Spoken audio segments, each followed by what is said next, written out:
know. There's something, I don't know if it's in the relaxer or the natural hair care products that we've been using for the past 10 years, but we have lost our ever-loving minds.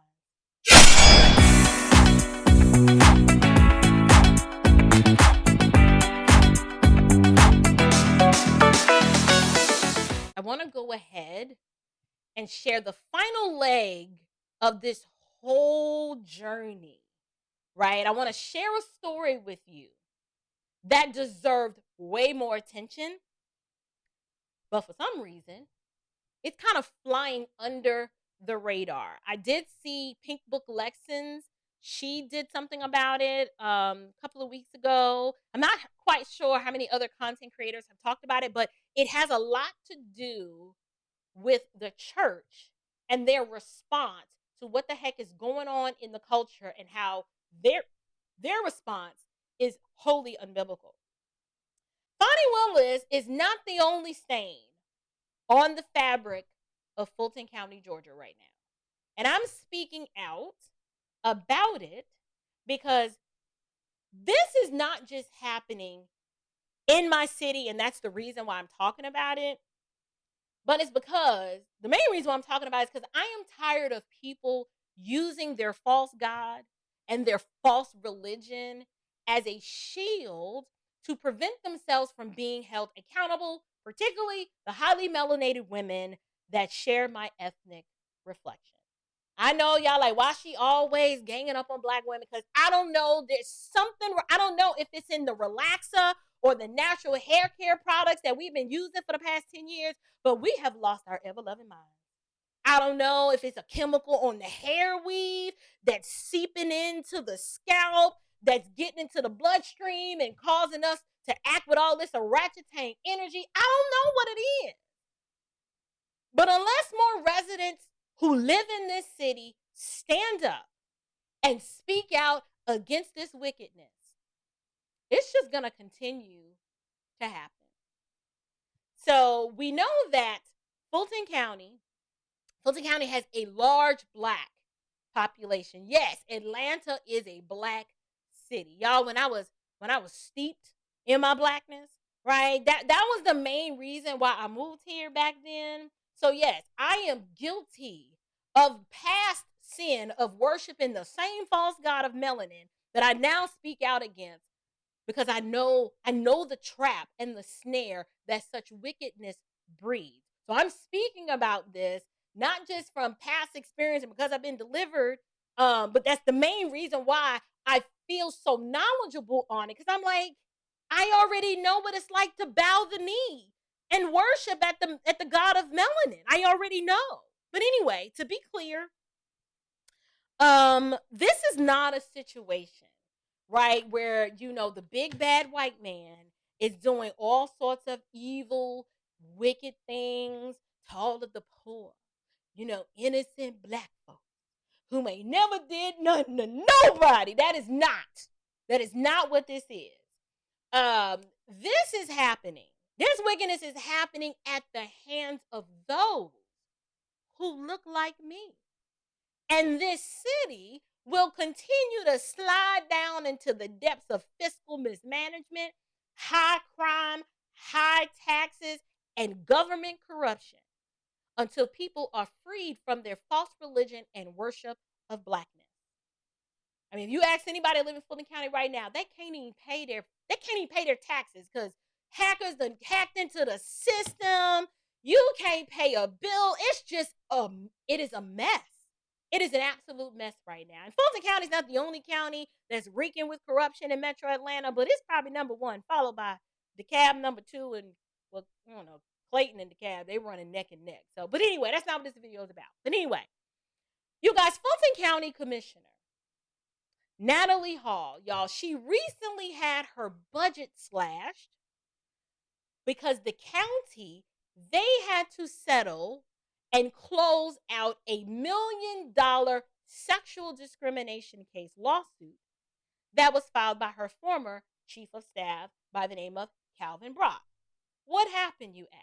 This is actually old news, but it's new news, and I'm going to tell you why. So Ms. Hall, who also likes to play the victim, like her city girl, yes, queen with the K, Fonnie Willis. She was found guilty of sexual discrimination against her former chief of staff because she wanted him to get down with the get down.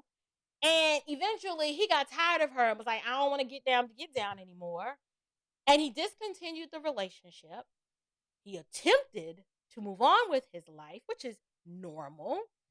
And he started, or at least had the desire. He's like, listen, I want to see other people. Like, I'm not trying to be with you no more. Like, it's done. It was nice, but no, just look, listen, this is just sin, just in the camp. It's just what sinful people do. Been there, done that, got the t-shirt. So basically, he wants to see other people, and he basically rejected her. Well, this man had the audacity to say no to her sexual advances after he had already made it clear that whatever they had going on, it has now come to an end. Y'all, this is one more of that orangutan behavior that I've been trying to tell you about. So once again, let me refresh your memory about what an orangutan is. Okay, y'all see that, right? So for the uninitiated, the formal definition of an orangutan is a female imbecile who cannot manage her misery, right? And these women are identified by their mindset, that's one clue, and their behavior. To be clear, orangutans cannot be identified by outward appearance. They come in all ethnicities, all sizes, all shapes, all kinds of hair types. That if it was about the external, that is such a superficial way of looking at this. This is not a dermal or external description based on what a person looks like. I need to make that very clear. This is purely a behavioral description. Now remember, orangutans are very difficult to tame. They are difficult to tame, okay? They are entitled. They are just unhinged, even when unprovoked. And they lack self-control. That is really the main characteristic. And because they can't manage their misery, and the reason why they can't manage their misery, it is due to their own life choices and their own decisions. So because they can't manage that misery, they just show out. When they don't get their way, they show out. You guys, take a look at this. Now to a Fox 5 exclusive. The former chief of staff for Fulton County Commissioner is speaking out for the first time about his almost $1 million settlement against Fulton County. Calvin Brock says Fulton County Commissioner Natalie Hall fired him after he ended a sexual relationship with her. A federal judge ruled in Brock's favor earlier this month. Fox 5's Angelique Proctor talked with the fired employee about the toll the case had on him. Calvin Brock says finally having this sexual discrimination case behind him feels really good. He says finding the courage to actually file it in the first place was one of the most difficult things he's ever done. I have a regret from the first time that I was propositioned. Fired Chief of Staff Calvin Brock says he agreed to a sexual relationship with Fulton County Commissioner Natalie Hall that he knew was wrong because he wanted to keep his six-figure salary. The lows got very low. I had to take out of my 401k to finish rebuilding my house. And then just the emotional standpoint, I did go to a psychiatrist, could not find a job. I honestly felt like I was blackballed in the city. Once Brock ended the romance, Hall fired him. That's when the 52-year-old filed an equal employment opportunity complaint that led to a jaw-dropping trial that reveals sexual encounters in Hall's office and their homes. Brock and his attorney said having the traditional roles reversed was going to be tough, but they believe they would prevail because of the overwhelming evidence, including tracking devices Hall placed in Brock's car. The evidence was damning, it was salacious, and it was non-flattering. We felt that the county certainly did not want this to go forward and let the public see what was going on.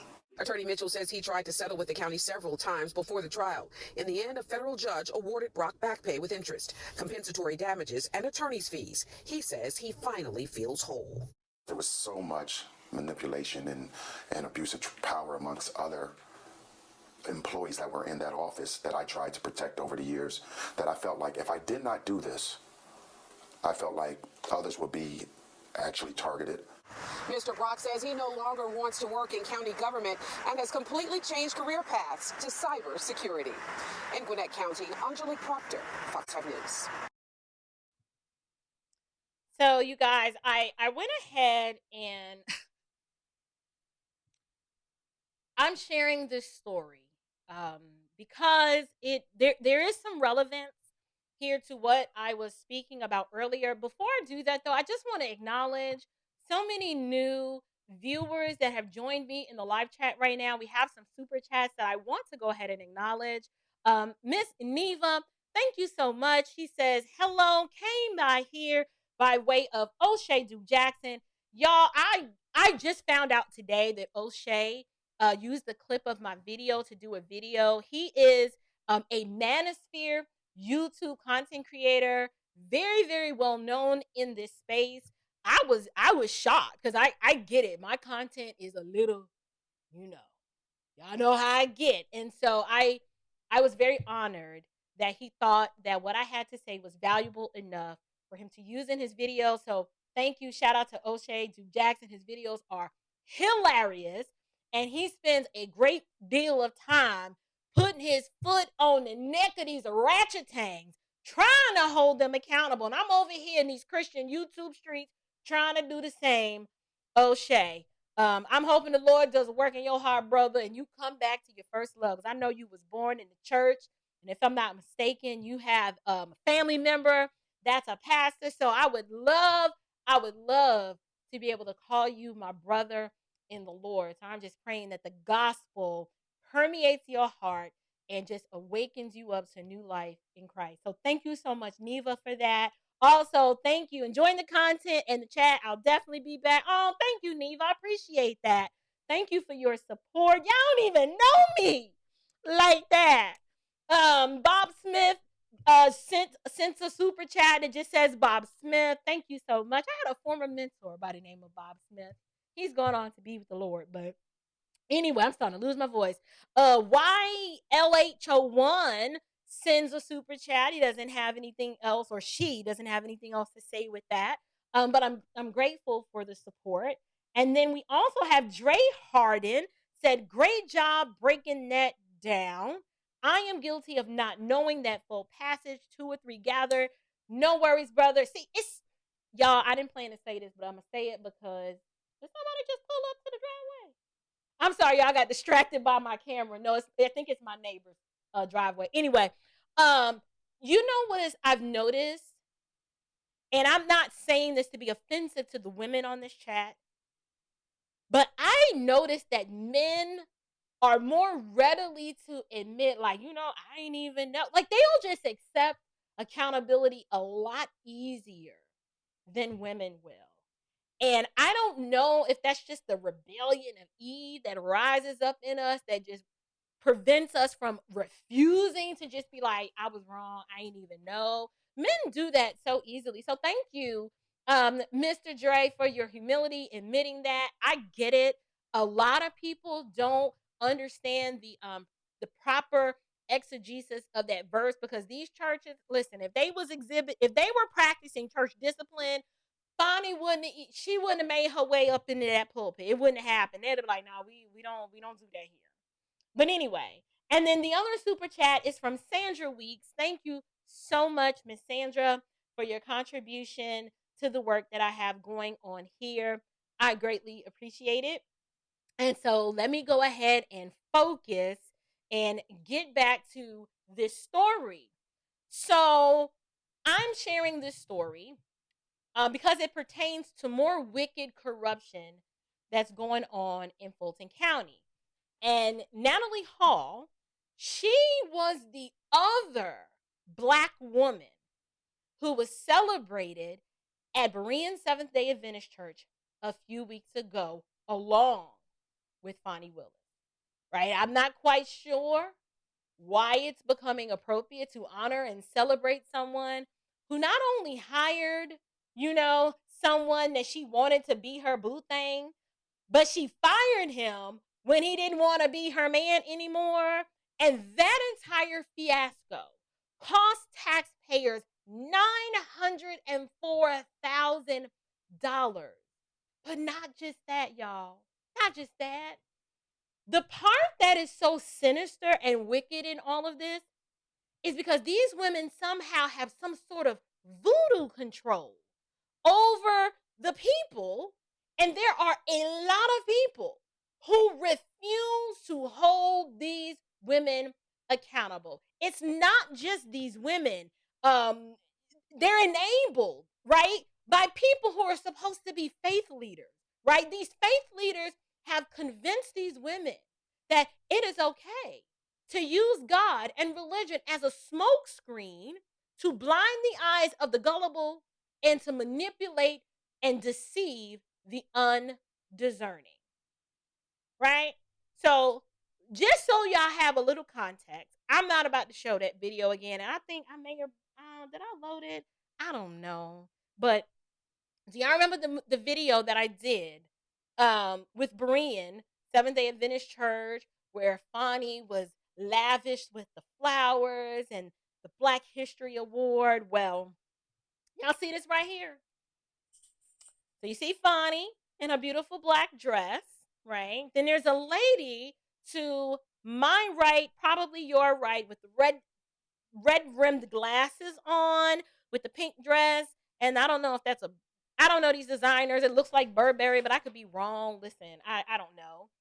That's Miss Natalie Hall, you guys. Okay, that is Natalie Hall, and she was also celebrated in that service. Okay, so that's just for some context.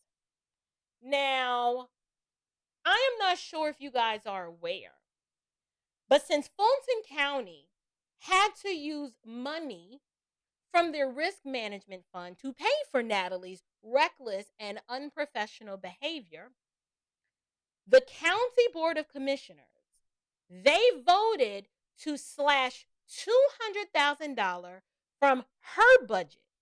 Now, it's unfortunate that the taxpayers had to foot the bill to begin with, but at least they decided to do something to send a message to any up-and-coming orangutans that this kind of behavior shall not be tolerated. Right? But here's the part. Here's the part that is truly disgusting. And this is why the residents of Fulton County, if y'all don't stop voting based on color, you will continue to suffer at the hands of corrupt politicians who look just like you. Okay?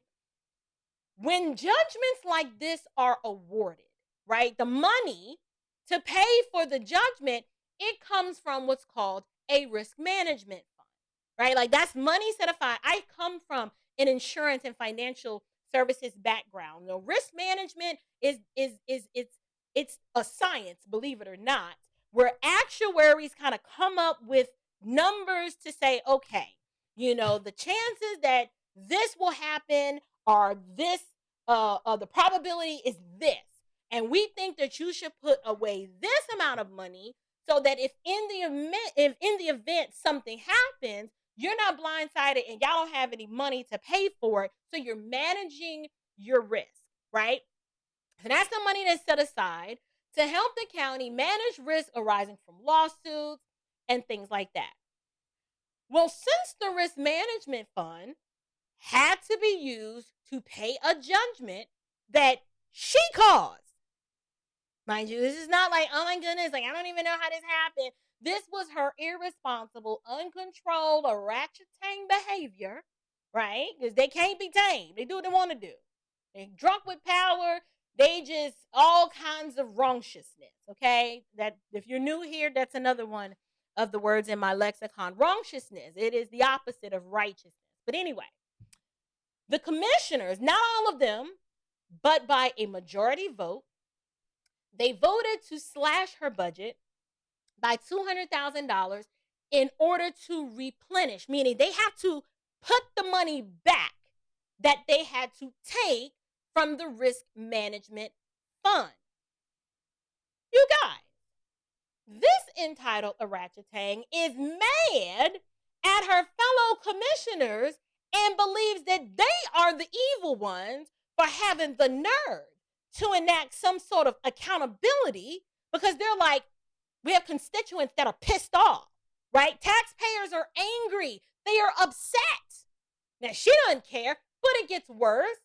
It's not enough that she's playing the victim like orangutans do very well, but this woman knows that her black bread, blackety blacks of the faith-based persuasion, those are your churchians, the church folks, she knows that they are ride or die for her no matter what, right? They are just loving and full of grace and mercy. And since, she prays at night, all is forgiven. Like, it's just, ain't no big deal. Like, God forgave me, so we just gonna move on, right? There's no remorse. There's no apology. Do you think she stepped down? Do you think she was like, you know what? My life right now is a little out of control. Like, I'm not managing my misery well. I'm putting trackers on men's cars. Like, who am I? Where am I? What am I going through that I'm doing stuff like this? No, there are no signs of her stepping down and resigning. These are ratchetans. I tell you, they are drunk with power. They demand control. What else would motivate a woman to put a tracking device on the vehicle of a man that no longer wants to be bothered with her? Like, crazy people do that. I'm not saying she's crazy. I'm just saying, typically, that's like stalker-like behavior. What are you doing? What you gonna do? You gonna make him love you? Are you a dream girl now? You gonna make him love you? How dare he reject you?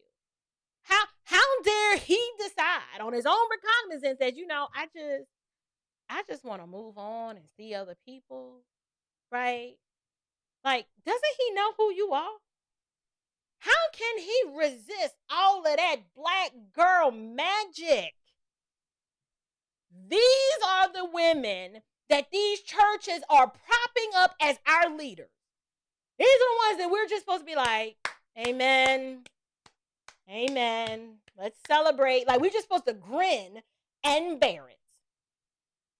These are the women that they have paraded in front of their congregation like some little show ponies, while young teen girls and young college-age women sit there thinking that, oh, this is what it must mean to be a strong black woman, right? Like, you can sleep around with a married man, that you appointed, or travel the country on the taxpayers' money, and that the people are paying. Young women walk away thinking that this is perfectly okay. And this is what high-powered women who are doing the darn thing, this is what they do. That's the message that you send. That it is acceptable to exert power over the men that work for you and make them sleep with you until you get caught, and then the county has to pay out a lawsuit because you don't know how to act. You can practically stalk the man, put a tracker on his car, and when you still don't get your way, you like, oh, I'm going to just Donald Trump him and say, you're fired, and basically blackball him from becoming gainfully employed in the local government ever again. How is any of that okay and not an abuse of power? The taxpayers are tired of footing the bill of all of this ratchetang behavior. These women are not victims. The taxpayers are victims. And it needs to be well, I would say the taxpayers who choose these women on the basis of ethnicity, no, they are not victims. They are getting what they deserve. Because when you bow down to the altar of blackness, this is what you get. Your judgment is clouded. You can't see nothing else but the melanin. So you just go with it, right? My question is, when are the residents of Fulton County going to wake up and realize that this obsession with solidarity on the basis of ethnicity is nothing more? Y'all better brace yourself for this one. All this embracing solidarity on the basis of ethnicity, this is Jim Crow 2.0. Matter of fact, we're calling this Jerome Crow. Instead of the new Jim Crow, this is Jerome Crow.